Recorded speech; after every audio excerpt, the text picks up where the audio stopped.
찬송가 259장입니다.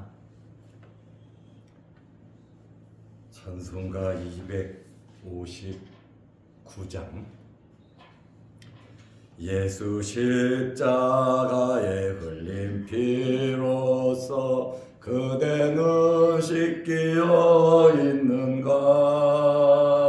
더러운 죄 희게 하는 능력을 그대는 참으지 않은가.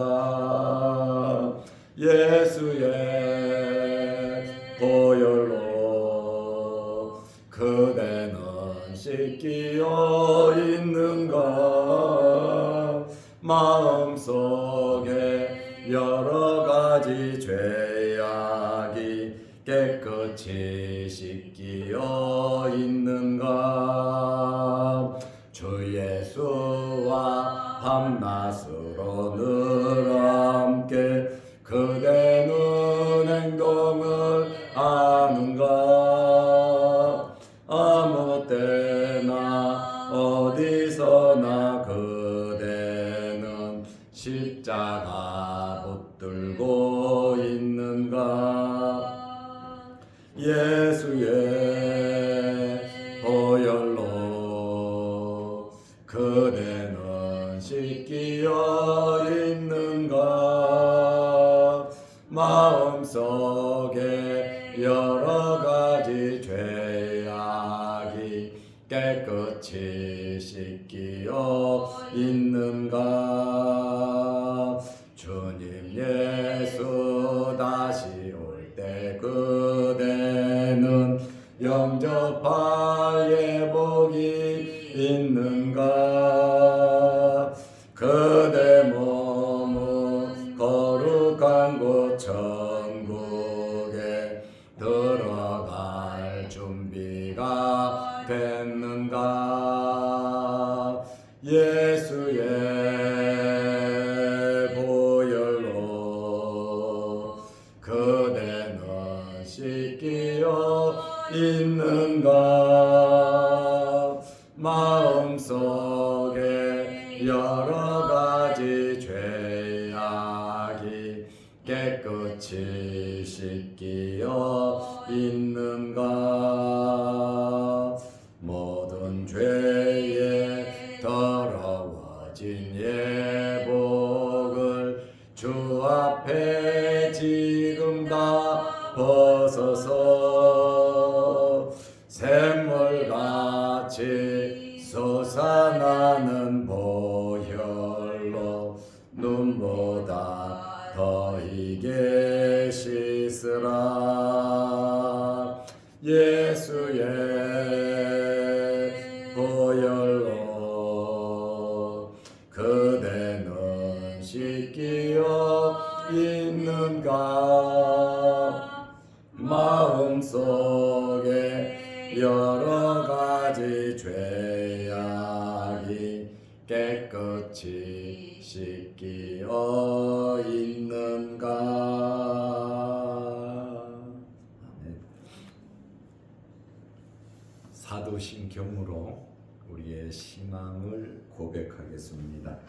전하사 천지를 만드신 하나님 아버지를 내가 믿사오며 그 외아들 우리 주 예수 그리스도를 믿사오니 이는 성령으로 잉태하사 동정녀 마리아에게 나시고 본디오 빌라도에게 고난을 받으사 십자가에 못 박혀 죽으시고 장사한 지 사흘 만에 죽은 자 가운데서 다시 살아나시며 하늘에 오르사 전능하신 하나님 우편에 앉아 계시다가 저리로서 산자와 죽은 자를 심판하러 오시리라.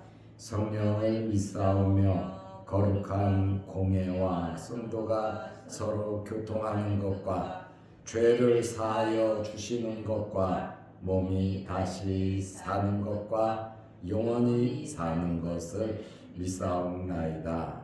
아멘. 하나님의 말씀 요한복음 16장 19절 20절입니다. 예수께서 그 묻고자 함을 아시고 이르시되 내 말이 조금 있으면 나를 보지 못하겠고 또 조금 있으면 나를 보리라 하므로 서로 문의하느냐. 내가 진실로 진실로 너희에게 이르노니 너희는 곡하고 애통하겠으나 세상은 기뻐하리라. 너희는 근심하겠으나 너희 근심이 도리어 기쁨이 되리라. 아멘. 20절 말씀까지 보았습니다. 예수님께서 제자들이 서로 문의함을 아시고 말씀하셨습니다. 17절 18절에 보면 예수님의 제자들끼리 예수님의 말씀을 듣고 근심하면서 서로 문의했습니다. 조금 있으면 나를 보지 못하겠고 또 조금 있으면 나를 보리라. 내가 아버지께로 간다. 도대체 이 말이 무슨 의미인가? 제자들끼리 서로 주고받았습니다. 요한복음 16장 19절에 보면 예수께서 그 묻고자 함을 아시고 제자들이 난해하게 서로 주고받는 대화를 아시고 말씀하신 겁니다. 이르시되 내 말이 조금 있으면 나를 보지 못하겠고 또 조금 있으면 나를 보리라 하므로 서로 문의하느냐. 걱정하면서 몰라서 서로 대화를 나누냐 하고 예수님께서 말씀하셨습니다. 예수님께서는 제자들이 의문을 가지고 서로 대화를 나누는 것을 아셨습니다. 예수님은 하나님의 아들로서 모든 것을 다 아시는 전지하신 분이십니다. 다시 말하면 신적인 통찰력을 가지고 계신다는 그러한 말씀입니다. 예수님은 모든 것을 모르시는 것이 없으십니다. 각 개인의 마음의 생각까지 다 아실 뿐만 아니라 또 우리가 말한 모든 말까지 다 기억하고 계시는 분이십니다. 왜냐하면 예수님은 심판의 주님이십니다. 심판하시는 분이 대충대충 모르면서 심판하지 않습니다. 정확하게 100% 모든 것을 다 아시기 때문에 예수님은 심판의 주님이 되신다는 그러한 말씀입니다. 제자들에게 조금 있으면 큰 슬픔이 있을 것을 말씀하셨습니다. 내가 죽는 거야. 그리고 3일 만에 부활해서 내가 살아날 거야. 그러면 니네들이 나를 볼 수 있어. 그리고 나는 너희들과 조금 있다가 다시 아버지께로 가는데 성령님이 오실 거야. 성령님이 오시면 야, 내가 있는 것보다 더 좋아. 그러니 걱정하지 마. 예수님 그렇게 말씀하시지 않으셨어요? 잔잔하게 먼저 말씀해 주면 제자들이 이해할 것 같지만 사실은 이해 못합니다. 하나님께서 아브라함에게 이삭을 바치라고 하셨지요. 야, 너 아들 데리고 모리아산에 가면 내가 양을 준비해 놨으니까 너는 거기서 바쳐. 내가 네 아들을 다시 살려줄게. 이렇게 하나님께서 작당을 하시면서 일하시는 분이 아니시다 그 말이에요. 우리 마음의 무게를 바라보시는 분이십니다. 그렇기 때문에 예수님께서 제자들에게 서로 문의하는 것을 그 자리에서 정답을 주시는 것이 아니더라고 말이에요. 스스로 깨닫고 체험하고 알기를 원하시는 분이 주님이세요. 우리 조금 살아가면서 해결 방법이 없고 몰라서 답답할 때가 있지요. 하나님께서 모범 답안을 주시면 될 텐데 왜 그렇게 안 주실까? 모범 답안을 찾아가도록 하시는 분이시지 그냥 답안지를 주시는 그런 분은 아니시다. 그 말씀이에요. 그렇다면 세상을 살아가는 재미가 있겠습니까? 하나님의 뜻이 그렇게 이루어지겠습니까? 노아에게 내가 물러서 심판할 거다. 그 말씀을 하시고 계속해서 노아를 책망하면서 격려하면서 빨리 만들어라 빨리 만들어라 너 때문에 내가 심판 못한다 그렇게 말씀 안 하시거든. 말씀을 믿으면 120년 동안 방주를 만드는 거예요. 하나님의 말씀을 신뢰하면 끝까지 순종하는 겁니다. 하나님께서 그것을 보시고 상급을 주시고 인정하시는 것이지 미리 뒤에서 다 각본 쓰고 짜놓고 일하시는 분은 아니시다. 그 말씀입니다. 그래서 제자들에게 예수님께서 제자들이 궁금해하는 그러한 말씀을 하신 것이 아니라 요한복음 16장 20절에 보면 너희 조금 있으면 엄청난 슬픔과 애통이 있을 거다. 그것을 말씀하셨다니까요. 내가 진실로 진실로 너희에게 이르노니 진실로 진실로가 두 번 들어갔지요. 엄청나게 강조하는 말씀입니다. 너희는 곡하고 애통하겠으나 그렇지 않아도 걱정 근심이 가득 찼잖아요. 예수님의 말씀을 이해하지 못하고 있잖아요. 그런데 예수님의 말씀은 너희는 곡하고 애통하겠으나 세상은 기뻐하리라. 마귀의 세력들은 기뻐할 것이다. 그러나 너희는 곡하고 애통하겠으나 너희는 근심하겠으나 도리어 근심이 기쁨이 되리라. 주님 말씀입니다. 결국 곡하고 애통하는 일이 있을 것이고 마귀 사탄의 세력들은 이 세상은 승리했다고 기뻐 날뛸 것이고 너희는 더욱더 근심하겠지만 근심이 도리어 기쁨이 되리라. 예수님께서 제자들에게 마음 자세를 단단히 하라고 말씀하시는 겁니다. 우리가 매를 맞을 때 각오하고 맞으면 좀 낫습니다. 확실한 소망을 가지고 맞으면 견딜 수가 있습니다. 무방비 상태로 맞는 것이 아니라 그 말입니다. 너희는 곡하고 애통할 것이라고 말씀하셨는데 곡하고 애통한다는 것은 굉장히 큰 슬픔이 있다는 겁니다. 이루 말할 수 없는 슬픔. 예수님의 죽음으로 제자들은 엄청난 슬픔에 빠졌죠. 그리고 예수님의 제자들은 이 슬픔 속에서 예수님을 부인하고 모두 흩어지고 도망가고 말았죠. 3년 동안 쫓아다닌 믿고 따랐던 선생이 죽고 끝까지 그 선생을 지키지 못하니 걱정, 근심, 두려움이 있어서 이들은 도망갔습니다. 어떤 면에는 의리가 없지요.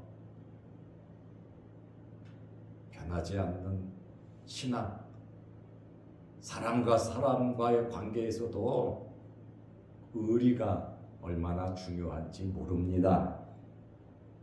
엠마오로 내려가는 두 제자들은 누가복음 24장 17절에 보면 얼굴에 슬픈 빛을 띠고 있었습니다. 아주 모든 제자들이 슬퍼하고 두려움에 휩싸였다는 그러한 말씀이에요. 예수님은 죽었고 그런데 또 살아났다고 하니 제자들이 훔쳐갔다고 하고 군인들이 종교 지도자들의 하속들이 예수님의 제자들을 잡으려고 쫓아다닌단 말입니다. 왜요? 예수님의 시체를 훔쳐간 자로 소문이 나서 그렇습니다. 그러니 얼마나 기가 막히고 어려움 중에 제자들이 처했습니까? 선생 지키지 못하고 도망갔는데 거기에다가 그 선생의 시체를 훔쳐간 놈들이라고 소문이 나서 잡으려고 하니 너무너무 힘들어서 이들이 문을 잠가놓고 집안에 숨어 있었잖아요. 그 정도로 슬픔이 있었습니다. 엄청난 슬픔이죠. 예수님의 제자들은 예수님을 왜 따랐겠습니까? 나름대로 자기들의 기대가 있었잖아요. 예수님이 왕이 되면 메시아라 그러니까 그리스도라 그러니까 저분을 따르면 어부 출신에서 한번 정계에 입문해서 장관 정도는 되지 않을까? 내가 줄을 참 잘 잡았지. 나름대로 예수님의 제자들은 그래서 누가 높으냐고 서로 다투고 싸울 정도였으니까 예수님의 마음은 아랑곳하지 아니하고 자기들이 잘난 척하고 서로 싸우고 또 야고보 요한의 엄마는 와서 예수님 오른쪽 왼쪽에 앉혀달라고 하고 제자들은 시기 질투하고 예수님의 제자들이 그랬단 말입니다.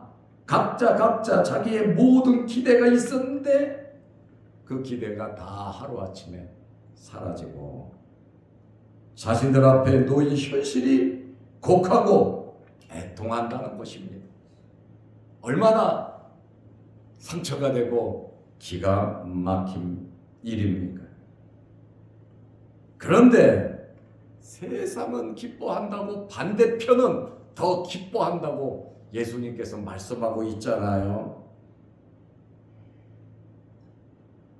이 세상은 자기들이 이긴 것으로 알고 큰 소리를 치고 승전가를 부르고 있다 그 말입니다. 반면에 제자들은 더 기가 죽을 수밖에 없겠죠.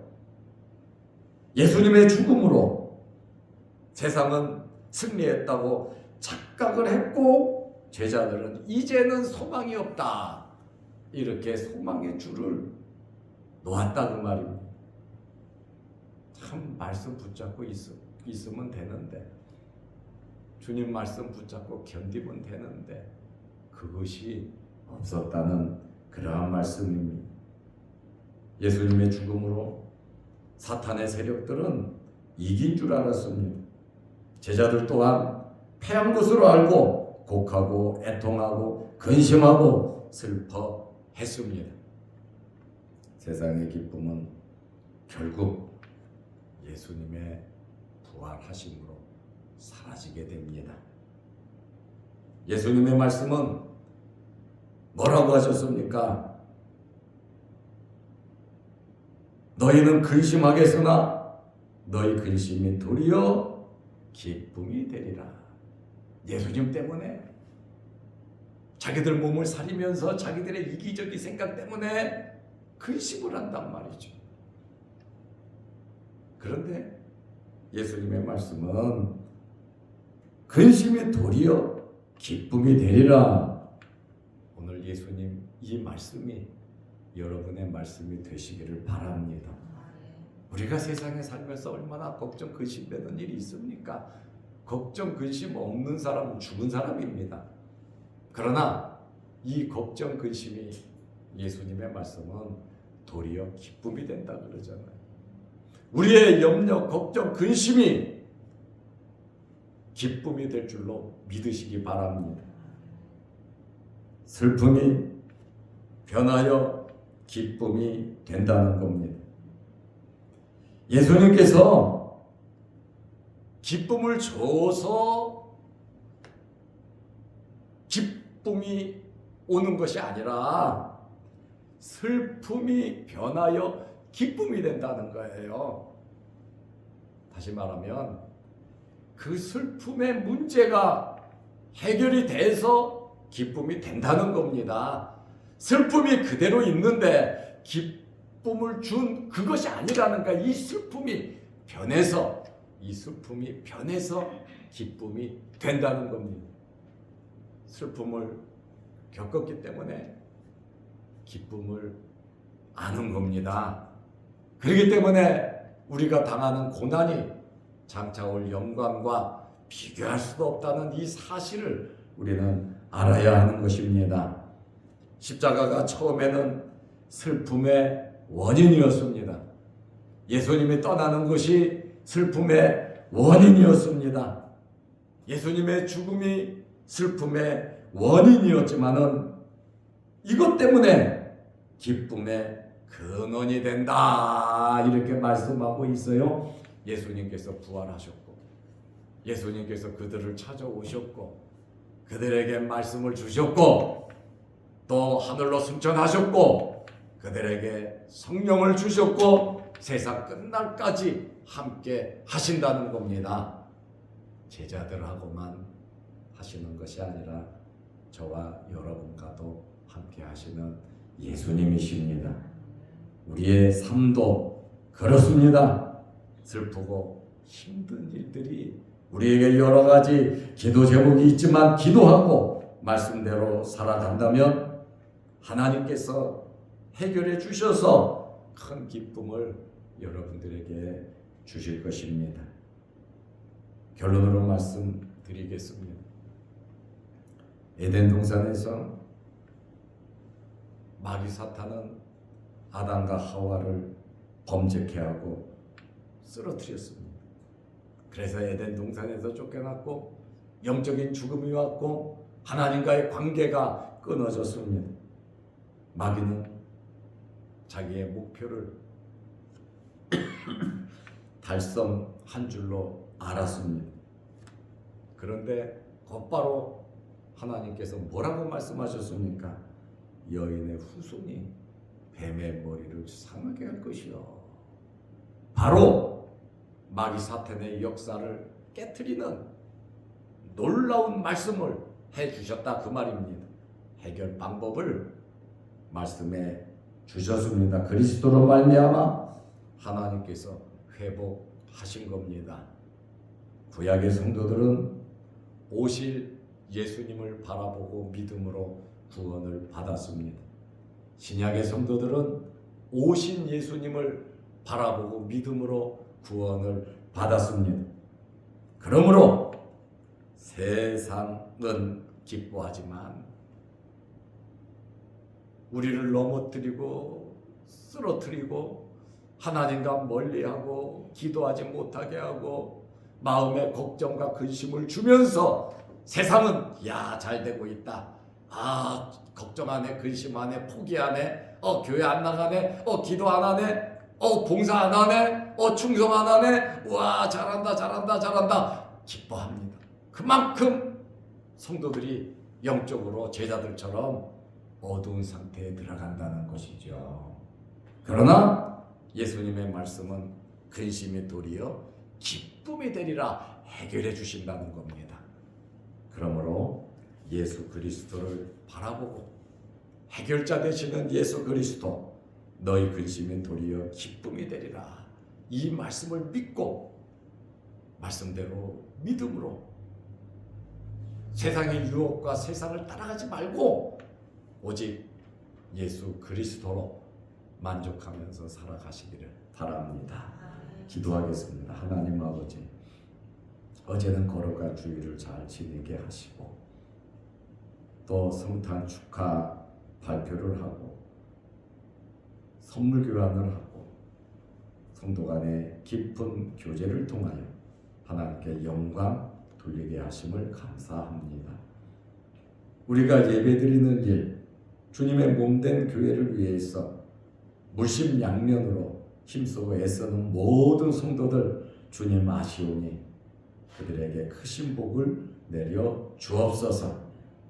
오히려 더 큰 기쁨이 될 수 있도록 하나님께서 날마다 성도들에게 힘을 주옵소서. 육신의 질병으로 어려움을 당하는 성도들 근심합니다. 주님 건강 주셔서 기쁨이 되게 하옵소서. 또한 물질 문제로, 또한 가정의 자녀들의 일로, 크고 작은 어려운 일로 근심이 있지만 우리가 주님의 말씀을 믿고 기도함으로 말씀대로 살아감으로 도리어 큰 기쁨이 되게 하옵소서. 오늘부터 또 세상에 나가서 삽니다. 하나님, 세상은 기뻐하며 우리에게 도전하지만 우리는 여러 가지 어려운 일들이 도리어 큰 기쁨으로 변화되는 주님과 함께하는 삶을 살아가게 하옵소서. 오늘 새벽에도 주의 전에 나와 머리 숙여 기도합니다. 하늘문 열리게 하시고 응답받게 하시고 추운 겨울 날씨에 우리 몸 상하지 않도록 건강 허락하여 주옵소서. 또한 영상을 보면서 끊임없이 기도하며 노력하며 말씀대로 살아가려고 애쓰는 성도들에게도 크신 복을 내려 주옵소서. 이제 수요일 성탄절을 맞이하며 힘쓰고 애쓰고 주님의 성탄을 축하하기 위해서 동방 박사와 같은 간절한 마음으로 주님을 찾는 성도들에게 주님을 만나고 큰 기쁨을 얻는 성탄절 되게 하옵소서. 예수님의 이름으로 기도하옵나이다. 아멘. 하늘에 계신 우리 아버지여, 이름이 거룩히 여김을 받으시오며 나라의 마옵시며 뜻이 하늘에서 이룬 것 같이 땅에서도 이루어지이다. 오늘날 우리에게 일용할 양식을 주옵시고 우리가 우리에게 죄 지은 자를 사하여 준 것 같이 우리 죄를 사하여 주옵시고 우리를 시험에 들게 하지 마옵시고 다만 악에서 구하옵소서. 대개 나라와 권세와 영광의 아버지께 영원히 있사옵나이다. 아멘. 자유롭게 기도하시기 바랍니다.